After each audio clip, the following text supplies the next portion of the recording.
एक तो आपको मैं बताना चाहूँगा, इस्लामाबाद के तीनों हलकों में जिस तरह फ्रॉड, धांधली और धांधला और डकैती हुई है, वो सब आपके सामने है। इस्लामाबाद के जैसे मेरे हलके में NA-47 में मैंने वोट किए तकरीबन 1,05,000, 46 यूसी थी, तमाम यूसी से मेरा मुकाबल हारा है। वो वोट मेरा है 51,000 और डिफरेंस जो है वो भी 53,000 से ज़ायद का है। अब जो हारने वाले का इतना ही डिफरेंस है उसको जिता दिया और जीतने वाले को हरा दिया। इसी तरह आपने देखा जो मेरे साथ के दो हल्के हैं उनमें भी यही सिचुएशन है। और मेरे साथ जो इलेक्शन कर रहे थे वो सिर्फ ये नहीं था तारीख, उसमें जमात इस्लामी थी, उसने कल प्रेस कॉन्फ्रेंस किया, उसमें मुस्तफा नवाज भूकर था, वो पहले दिन से हमारे हक में हमारे साथ खड़ा है। इसमें मीडियम उसने कल प्रेस कॉन्फ्रेंस की है। और इसी तरह तमाम वो लोग जो लोग हमारे मुखातिब थे उन लोगों ने इसको एक्सेप्ट किया कि फॉर्म 45 रोज की होती है, जिसके तमाम डेलीगेट्स थे उसके ऊपर दस्तखत होते हैं और उसकी रोशनी में फॉर्म 47 बनता है। अब फॉर्म 45 क्या है? यानी कि जो सारा दिन वोटिंग हुई है उसकी गिनती करेगा presiding officer, assistant presiding officer, उसके अंदर हर जो कैंडिडेट है उसको वोट मिलेगा, उसको कैलकुलेट करेगा और उसके बाद उसके अपने दस्तखत भी करेगा, अंगूठा भी लगाएगा और असिस्टेंट प्रिजाइडिंग ऑफिसर भी उसके ऊपर दस्तखत करेगा, अंगूठा लगाएगा और उसके ऊपर तमाम पोलिंग एजेंट्स जो बैठे हुए वो सारे अपने दस्तखत करेंगे। सबने कर दिया। और अच्छा, अगर किसी को एतराज़ हो, बहुत अहम बात है, अगर किसी को एतराज़ हो कि ये फॉर्म 45 वोट नहीं है या गिनती वोट नहीं है तो वो बल्कि उसी वक्त एप्लीकेशन दे सकता है। इस केस में भी और बाकी केस में भी किसी जगह कोई एप्लीकेशन नहीं आई, कोई एप्लीकेशन नहीं आई। मीनिंग देर भाई फॉर्म 45 हर किसी ने एक्सेप्ट कर लिया। अब अगला रिजल्ट कंसोलिडेट होता है 47 जो कुछ लिखा हुआ है 45 में उसको कंप्लीट लिख के 47 जारी होता है। अच्छा, जो 45 है बस मेरे हल्के है, मिसाल दे रहा हूँ, 387 है, 387 पोलिंग स्टेशन पे 387 प्रिजाइडिंग ऑफिसर ने दस्तखत किए, अंगूठे लगाए, 387 असिस्टेंट प्रिजाइडिंग ऑफिसर ने दस्तखत किए, अंगूठे लगाए और कम से कम भी हर हल्के में 4, 5, 6 पोलिंग एजेंट होते हैं। यानी हर फॉर्म के ऊपर कम से कम एक वक्त में कोई 8-9 बंदों ने दस्तखत किए। और अगर 8 बंदे भी तस्वर करें तो 387 पोलिंग स्टेशन हैं। अगर आप उसको कम करके 5 भी तस्वर कर लें, यानी 4 कर लें, 5 कर लें, 6 कर लें, अब एवरेज 6 करते हैं, यानी 2 प्रिजाइडिंग ऑफिसर और असिस्टेंट प्रिजाइडिंग ऑफिसर और 4 हम पोलिंग एजेंट तस्वर कर लेते हैं। 6 का मतलब ये हुआ कि 387 तकरीबन 2000 अफराद के उसके ऊपर दस्तखत है और मुख्तलिफ 2000 बंदे मुख्तलिफ लोगों के दस्तखत है। मगर और ये वही फॉर्म 45 है जो मेरे पास भी है, मेरे अपोनेंट तारिक फजल चौधरी के पास भी है, मुस्तफ़ा के पास भी है, जमात इस्लामी के पास भी है और कल तहरीक लब्बैक ने भी मेरे साथ प्रेस कॉन्फ्रेंस किया उसके पास भी और बाकी भी कैंडिडेट्स के पास है। वही पीपल्स पार्टी के सिब्तुल हसन बुखारी के पास भी। अब एक शख्स रिटर्निंग अफसर वो उठता है, वो सारे फॉर्म 45 को सेटलाइन करता है और अपनी मर्जी का रिजल्ट बना देता है, वो 47 बना देता है। फिर हम यहाँ आते हैं, यहाँ से हमें स्टे मिलता है और रिटर्निंग अफसर मुझे लिख के देता है, राइटिंग में आर्डर देता है। पूरी मीडिया को मैंने उस दिन दिखाया था, राइटिंग में आर्डर देता है कि पोस्टपोन हो गया है कंसोलिडेशन प्रोसेस, हमने रोक दिया है। वो राइटिंग में आर्डर लेके हम चले जाते हैं तो पीछे तारिक फजल को बुला लेता है, उसके साथ इलेक्ट्रिक करता है, सारा फ्रॉड करता है। मैं फौरी तौर पर वहाँ जाता हूँ तो हमारे पे हमला कर देते हैं और रिटर्निंग अफसर हमें अंदर नहीं जाने देता।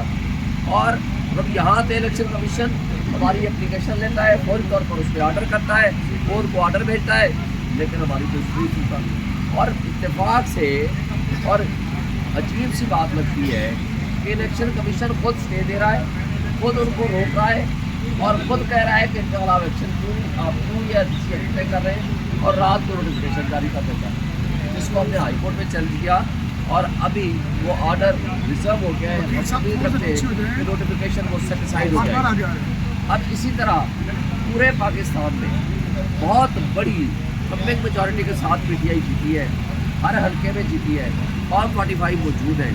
آج جو کچھ ہو رہا ہے، میں صرف ڈی خان کی بات کرتا ہوں ضلع کی، وہاں لغاری کو جتایا گیا، سجاد میاں وہ بڑی لیڈ سے جیت چکا تھا 45 کے حساب سے، مگر اس کو ہرا دیا گیا، اور وہ درتاج کو زبردستی بڑی مشکل سے مار کٹائی ہونے کے باوجود وہ اپنا رزلٹ لینے میں کامیاب ہوگی۔ ہمارے وہاں اقبال ثاقب صاحب ہیں، انہوں نے بھی ایم پی اے کے کینڈیڈیٹ تھے، ان کو ہرایا گیا، مخالف کو جتوایا گیا۔ اسی طرح اقبال مدانی تھے، ان کو بھی ہرایا گیا۔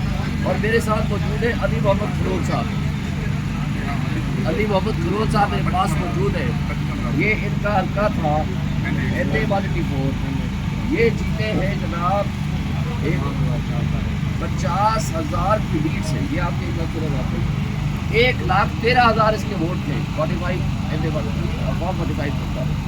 ان کے اپوننٹ نے ووٹ دیے 64,000 64,000 50,000 کی لیڈ سے جیتا ہوا بندہ اس پر آتا ہے۔ اور یہی حال پورے آپ ڈویژن میں ہے، پنجاب میں ہے، اور بہت ساری کراچی میں بہت ساری۔ میں سوال یہ کرتا ہوں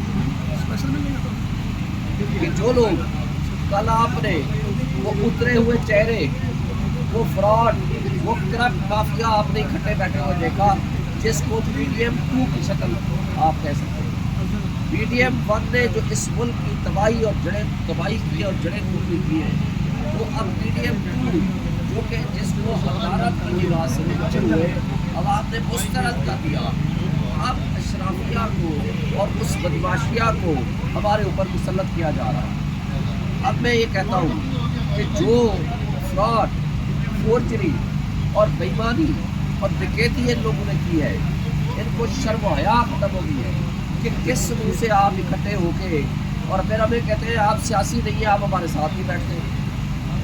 ہم ان کو کہتے ہیں کہ جو آپ نے جرم کیے ہیں اس کو ختم کریں۔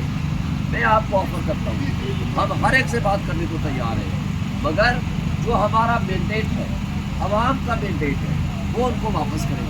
جو چوری کیے ہیں حلقے، سارے لاہور میں انہوں نے چوری کیے، آپ کے سامنے ہی ہے، مریم نواز ہار گئی تھی، نواز شریف ہار گیا تھا، شہباز شریف ہار گیا تھا، کون ہار گیا تھا، سارا یہ فراڈ ہے، سب آپ کے سامنے ساری تفصیلات آ چکی ہے، اس کی تفصیل بھی کہتا ہوں۔ آپ وہ حلقے واپس کریں، 2/3 میجارٹی سے بھی زیادہ ہماری سیٹیں بنتی ہیں۔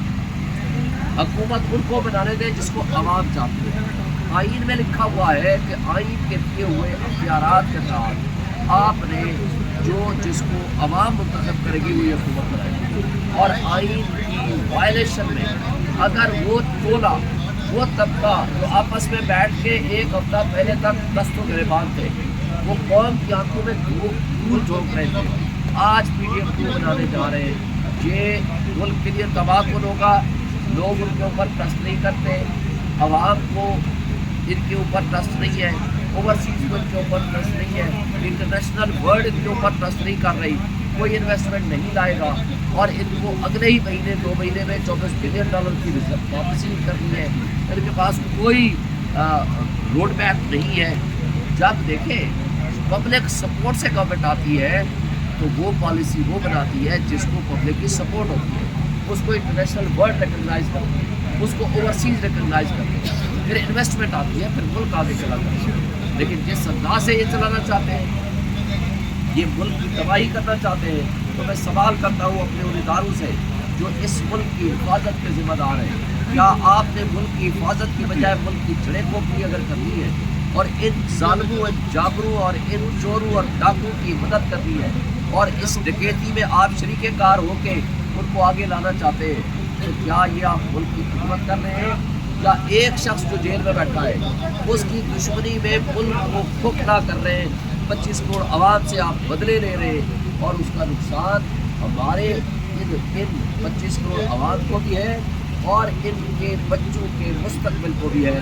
خدارا آج بھی اس کے ناخن لے۔ اور آخری بات، میں صدر اعظم چیف جسٹس آف پاکستان سے مطالبہ کرتا ہوں کہ آج پورے پاکستان میں، پوری دنیا میں شور اٹھ چکا ہے، جو ڈرامہ، جو فراڈ، جو ڈکیتی جمہوریت کے نام پہ، آئین کے نام پہ، قانون کے نام پہ ہو رہا ہے، خدا کے لیے آپ کی آنکھیں اور کان کھلنے چاہیے۔ آپ کو رات کو عدالتیں تو نہ لگائیں لیکن دن میں تو لگا لیں، لوگوں کو انصاف دیں۔ 25 کروڑ عوام کیا کرے، کس کے پاس جائے؟ اگر آپ نے بھی انصاف نہ دیا تو آپ کا نام بھی تاریخ میں تنقید الفاظ میں لکھا جائے گا۔ آج صرف عدلیہ سے توقع ہے، میں کہتا ہوں کہ وہ ہوش کے نافذ میں عدلیہ کم سے کم لوگوں کو انصاف دے، لوگوں کے بنیادی حقوق کا تحفظ کرے تاکہ آپ ان کو آگے بڑھا سکیں۔